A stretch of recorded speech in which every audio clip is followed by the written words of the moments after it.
도널드 트럼프 전 대통령이 미국에서 대학을 졸업하는 외국인이 영주권을 자동으로 받을 수 있게 해야 한다고 밝혔습니다. 남북 국경을 넘어 미국으로 넘어오던 중국 망명 신청자들의 행렬에 제동이 걸릴 전망입니다. 연방 대법원이 데이트 폭력과 학교 폭력으로 인해 접근 금지 명령을 받은 사람에게 총기 소지를 제한하는 것이 합법이라고 판결했습니다. 푸틴 러시아 대통령이 핵무기를 추가 개발하겠다고 밝혔습니다. 북한이 최근 비무장지대 인근에 세우고 있는 대전차 방벽이 위성사진으로 확인됐습니다. 시청자 여러분 안녕하십니까? KBS 아메리카 뉴스입니다. 도널드 트럼프 전 대통령은 미국 내 대학을 졸업하는 외국인에게 영주권을 자동으로 받을 수 있게 해야 한다고 밝혔습니다. AF통신에 따르면 트럼프 전 대통령은 이날 오린 팟캐스트에 출연해 외국인이 미국에서 대학을 졸업하면 미국에 계속 머물 수 있도록 영주권을 자동으로 받아야 한다고 말했습니다. 또 2년제나 4년제 대학을 나오거나 대학에서 박사학위를 받으면 외국인은 이 나라에 머물 수 있어야 한다고 덧붙였습니다. 다만 트럼프 전 대통령이 언급한 외국인에 대해선 미국에 불법 입국하거나 비자 만료로 불법 체류자가 된 외국인을 포함하는지는 불분명합니다. 한편 영주권 취득 5년이 지나면 시민권 취득 신청이 가능합니다. 영주권을 포함한 이민정책은 오는 11월 대선 주요 쟁점 중 하나로 의회는 과거 대학을 졸업한 외국인들의 미국 체류를 더 용이하게 만드는 법안을 발의한 바 있습니다. 아마존 배달 운전사가 자신의 여성 동료를 때리고 차를 타고 도주하려던 남성을 잡아 구타하는 모습이 카메라에 포착됐습니다. KBTV 전상희 기자입니다. 아마존 퀸즈 자메이카 창고 근처에서 교통정체로 머물러 있던 23세 여성 아마존 운전자를 범인이 갑자기 공격하기 시작했습니다. 29세의 캐본 윌슨으로 확인된 이 남성은 아마존 여직원을 반복적으로 때리고 그녀를 벤에서 끌어내린 뒤 운전석에 뛰어올랐다고 경찰이 전했습니다. 영상에 따르면 피해자는 남자 동료가 그녀를 보호하기 위해 달려오자 자동차 열쇠를 빼냈고 남자 동료가 범인을 여러 차례 구타하는 모습이 담겼습니다. 결국 여성 운전자가 남자 동료를 말리기도 했습니다. 두 사람이 결국 다툼을 멈췄을 때 범인은 다시 차량을 타고 도주하려고 아마존 벤에 뛰어들었습니다. 이후 아마존 직원 2명이 그 남자를 다시 끌어내리는 모습이 보였습니다. 이 여성 근로자는 얼굴에 통증을 느꼈지만 치료를 거부했다고 소식통은 전했습니다. 자동차 강탈범이 될 뻔한 범인은 강도와 폭행 혐의로 체포됐습니다. 용의자는 2020년 5월 발생한 폭행을 포함해 수많은 사전 체포 경력이 있는 것으로 나타났습니다. 그는 또 최근 교통위반과 관련해 영장을 받은 것으로 알려졌습니다. KBTV 뉴스 전상입니다. 남부 국경을 넘어 미국으로 넘어오던 중국 망명자들의 행렬에 제동이 걸릴 전망입니다. KBTV 방복현 기자입니다. 멕시코에서 국경을 넘어 미국으로 유입되는 중국 이민자들은 중국에서 남미에 먼저 도착한 뒤 육로를 통해 미국으로 넘어오는 방식을 이용해왔습니다. 하지만 중국인 인구가 비정상적으로 늘어나자 에콰도르 정부는 불법 이주 급증을 막기 위해 7월 1일부터 중국과의 무비자 체류 협정을 중단한다고 밝혔습니다. 아메리카 대륙에서 유일하게 중국과 무비자 협정을 맺고 있던 에콰도르가 중국인 대상 무비자 프로그램 종료를 선언하고 나선 것입니다. 에콰도르 정부는 2023년 미국 남부 국경에 억류된 중국인 수가 2022년에 비해 10배로 급증했다며 이들이 남미를 거쳐 미국으로 향하고 있다고 지적했습니다. 싱크탱크 니스카넨 센터는 에콰도르 측 공식 자료를 인용해 작년 한 해 동안 에콰도르로 입국한 중국인이 총 48,081명이었지만 출국자는 24,240명에 불과했다고 지적했습니다. 에콰도르 정부 역시 자국에 도착한 중국인 중 절반은 법적으로 정한 시간대로 출국하지 않았다고 지적했습니다. 에콰도르는 2016년부터 중국인을 대상으로 무비자 입국을 허용해 최대 90일까지 체류할 수 있도록 해왔습니다. 린젠 중국 외교부 대변인은 이와 관련해 중국은 모든 형태의 불법 체류를 단호히 반대한다면서 관련 단체 및 개인에 대한 처벌을 예고했습니다. KBTV 뉴스 방복현입니다. 자동차 판매 관리 소프트웨어 회사가 사이버 공격을 받아 자동차 딜러 업체의 업무가 며칠째 차질을 빚고 있습니다. 블룸버그 통신은 자동차 판매 관리 소프트웨어 제공업체인 CDK가 지난 19일과 20일 이틀에 걸쳐 사이버 공격 여파로 전산망 가동이 중단됐다고 보도했습니다. 회사 측은 어제 2차 공격이 이루어진 후 자동차 딜러사들의 시스템 복구까지 며칠 더 소요될 수 있다고 알렸다고 블룸버그 통신은 전했습니다. CDK는 북미 지역의 차량 판매 관리 시스템인 딜러십 관리 시스템 DMS를 제공하는 업체입니다. DMS는 딜러사의 차량 및 부품 재고 관리, 판매 및 정비 관리는 물론 금융, 보험 서비스 관리까지 딜러사 업무 전반에 관한 전산화 서비스를 제공합니다. 이 때문에 이미 차량을 구매한 고객들도 차량 인도 시기가 지연되거나 차량 정비를 받지 못하는 사례가 속출하고 있습니다. 소수의 DMS 업체들이 시장을 지배하다 보니 CDK 제품을 사용하는 딜러사는 미국과 캐나다의 15,000여 곳에 이른다고 블룸버그는 전했습니다. 사이버 공격 여파로 CDK의 모회사인 투자회사 블룩필드 비즈니스 파트너스의 주가는 전날 7% 급락했습니다. 블룩필드 비즈니스 파트너스는 2022년 CDK를 64억 달러에 인수한 바 있습니다. 대한항공과 델타항공은 어제 LA 산타모니카에서 환경 정화 봉사활동을 실시했다고 오늘 발표했습니다. 양사 임직원 40명은 비영리 환경보호단체 힐더베이가 주관하는 환경 정화 활동에 참여해 해변에 버려진 쓰레기를 줍고 해양 오염 관련 교육을 받았습니다. 양사는 팀워크를 다지고 환경, 사회 경영을 실천하기 위해 합동 봉사 활동을 추진했다고 밝혔습니다. 대한항공과 델타항공은 지난 2018년 조인트 벤처 협약을 맺은 뒤 6년째 합동 사회 공헌 활동을 이어오고 있습니다. 오늘 연방대법원이 데이트 폭력과 학교 폭력으로 인해 접근 금지 명령을 받은 사람에게 총기 소지를 제한하는 것이 합법이라고 판결했습니다. KBTV 기련민 기자입니다. 연방대법원이 오늘 가정폭력으로 접근 금지 명령을 받은 사람에게 총기 소지를 제한해야 한다고 판결했습니다. 대법원은 여자친구에게 폭력을 휘두른 뒤 총기 소지 금지 명령을 받은 이후에도 총기를 사용한 혐의로 징역형을 받은 텍사스 남성이 제기한 소송에 이같이 판결했습니다. 여자친구를 폭행한 텍사스 남성은 수정헌법 2조에 나와 있는 총기 소지 권리를 박탈당했다며 소송을 제기했습니다. 이에 연방대법원은 비록 수정헌법 2조가 총기 무장을 허용하지만 가정과 가족 구성원의 보호를 위해 기본권을 일부 박탈할 수 있다고 판결했습니다. 존 러버즈 대법원장은 총 9명의 대법관 중 찬성 8대 반대 1로 이 같은 판결을 내렸다고 밝혔습니다. 이에 더해 미국의 총기법은 타인에게 신체적인 해를 끼치겠다고 위협하는 개인이 총기를 잘못 사용하는 것을 방지해야 한다는 조항도 포함되어 있다고 지적했습니다.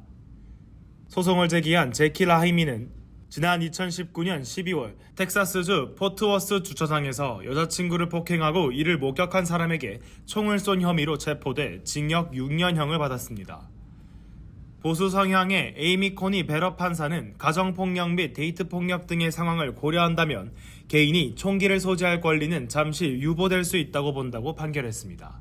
KBTV 뉴스 길련민입니다. 미국은 우크라이나가 러시아에 맞대응할 수 있도록 지원 수위를 높이고 있습니다. 보도에 이정민 기자입니다. 블링컨 미국 국무장관과 조태열 외교부 장관은 전화통화를 통해 북한과 러시아의 군사협력 심화를 함께 규탄했다고 밝혔습니다. 한미동맹의 중요성도 다시 한번 강조했습니다. 특히 블링컨 장관은 우크라이나에 대한 한국의 지속적 지원에 감사를 표했다고 미국 국무부는 전했습니다.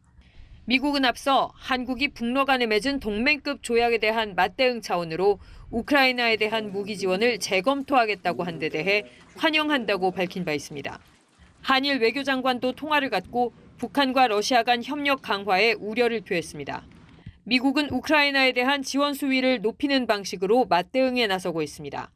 백악관은 다른 동맹국에 보내기로 했던 방공체계 무기를 우크라이나에 우선적으로 보내겠다는 결정을 발표했습니다. The United States government has made the difficult but necessary decision to reprioritize near-term planned deliveries of foreign military sales to other countries of particularly Patriot and NASAM missiles to go to Ukraine instead. 그동안 접전지인 하르키우 쪽 북동부 전선으로 한정했던 우크라이나에 미국 무기를 사용한 러시아 본토 공격도 제한을 풀어 어디든 반격이 가능하도록 했습니다. The ability to be able to fire back when fired upon is really what this policy is focused on. It's self-defense, and so it makes sense for them to be able to do that. 러시아와 미국을 비롯한 서방 국가들이 서로 대응 수위를 올리면서 전쟁이 더 장기화하는 것 아니냐는 우려도 제기됩니다. 워싱턴에서 KBS 뉴스 이정. 푸틴 러시아 대통령이 핵무기를 추가 개발하겠다고 밝혔습니다. 조빈나 기자가 보도합니다.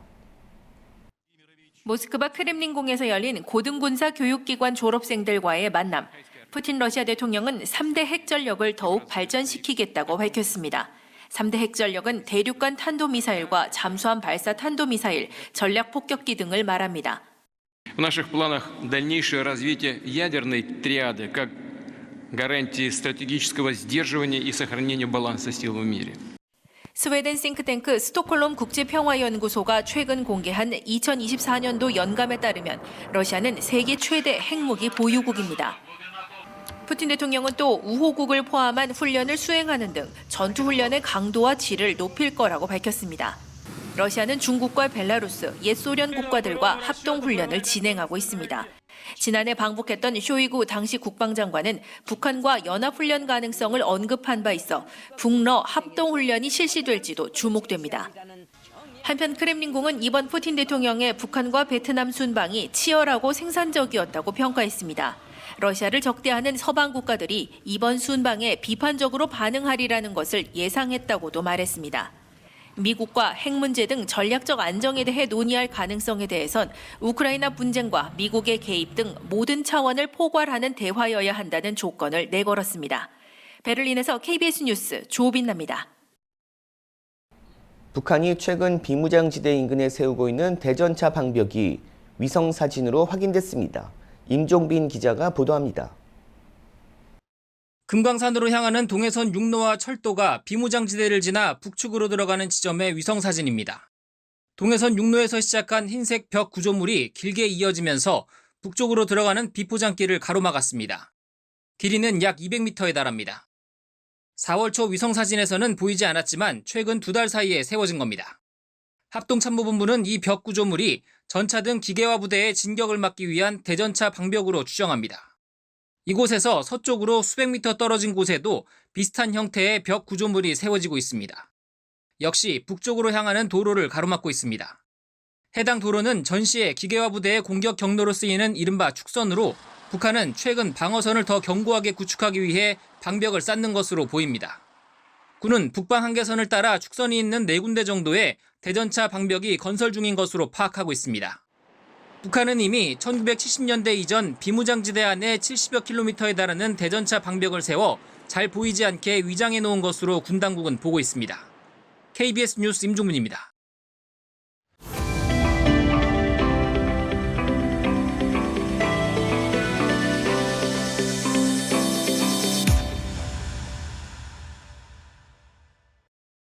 네, 김동석 대표님 안녕하세요. 네, 안녕하십니까? 바이든 대통령이 이제 이민과 관련한 이제 좀처럼 사실 이민 문제는 요새 이제 테이블에 올라오지 않았는데 이민 관련 행정명령을 발표를 했네요. 다분히 선거용이다. 남미계 유권자들을 겨냥한 그런 이슈다. 이렇게 보여지는 거는 사실입니다. 다음 주 27일 네. 트럼프와 바이든 두 후보 간의 첫 번째 토론회, TV 토론회가 CNN 뉴스가 이렇게 주관하는 TV 토론회를 앞두고 네.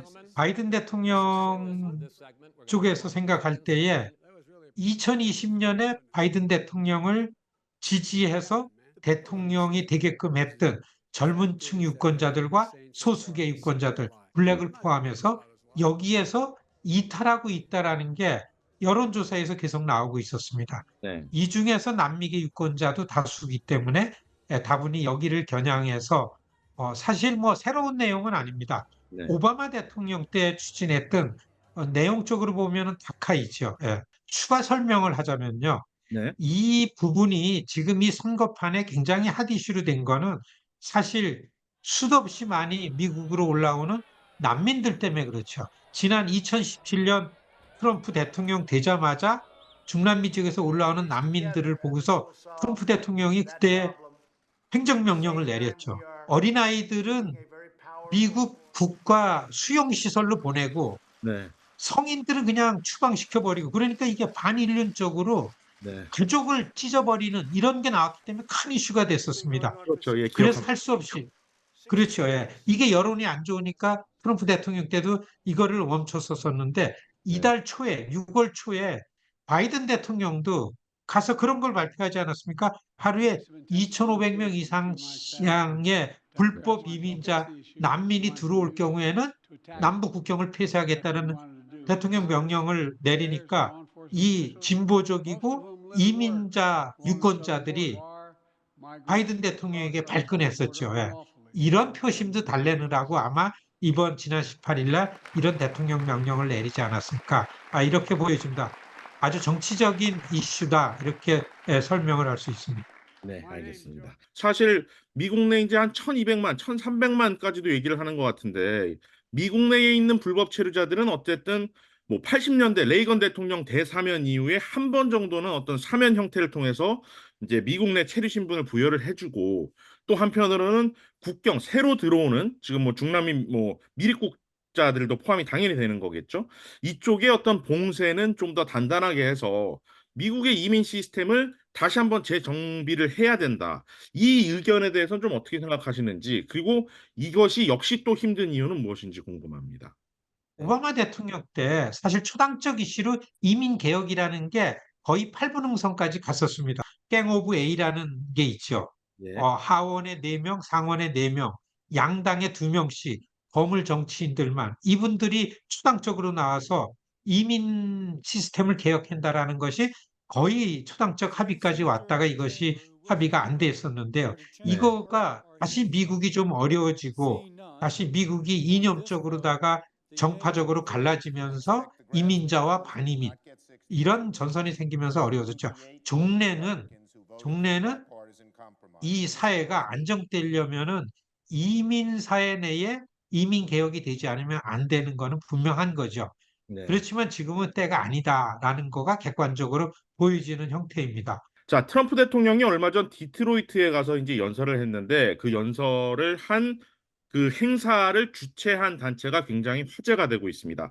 이제 터닝 포인트 USA라는 이제 보수 청년 행동 단체로 알려져 있는데 지난 주말에 디트로이트에서 그 연례 행사가 있었는데 여기에 트럼프 대통령이 직접 참가해가지고 트럼프 대통령만 참가한 게 아닙니다. 네. 뭐 스티브 배넌이라든지 뭐 이 우파 유튜버들이 대거 거기에 참가해가지고서 아주 큰 행사가 됐었죠. 예. 여기에서 나온 얘기가 이번 선거에 초점이 바이든 대통령을 찍었던 유권자들이 지금 이탈하고 있다. 그중에 핵심이 블랙 청년들도 있다. 그래서 여기에 유권자를 설득해서 이번에 트럼프 쪽으로 끌어와야 된다라는. 그래서 앞으로 4개월 동안 경합주의 3군데의 애리조나, 위스콘신, 그 다음에 미시건 이렇게 3지역을 공략한다라는 걸 내세워서 지금 바이든 쪽에서는 바짝 긴장을 하고 있습니다. 어떤 정치적 성향이나 이런 부분에 있어서는 어떻습니까? 트럼프 정치가 들어오면서 전투적으로 변해졌죠. 주로 그 저학력 젊은 우파 청년 조직들을 터닝포인트 USA에다가 다 직결을 시키는 거죠. 이거가 2020년 트럼프가 지고 나서 이 조직은 더 커졌습니다. 이게 이번 선거판에 그 트럼프의 주요 지지층으로 선도적인 역할을 하고 있는 거죠. 이번에 지난 3월 달에 RNC의 조직 개편이 되면서 트럼프 며느리가 공화당 의장이 됐어요. 근데 여기서는 돈을 대주면서 전략적으로 터닝포인트 USA를 키우고 있고 찰리 커크와 그 라라 트럼프죠. 새 RNC 의장하고 찰떡궁합이 됐죠. 그게 요번에 이 디트로이트 이 터닝포인트 USA 집회에 다 몰려간 거죠. 이게 굉장히 무섭게 전투적으로 변했다. 이렇게 보여집니다. 자, 대표님 오늘은 여기까지 하겠습니다. 나와주셔서 감사합니다. 네, 고맙습니다.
KBS 아메리카 뉴스 마칩니다.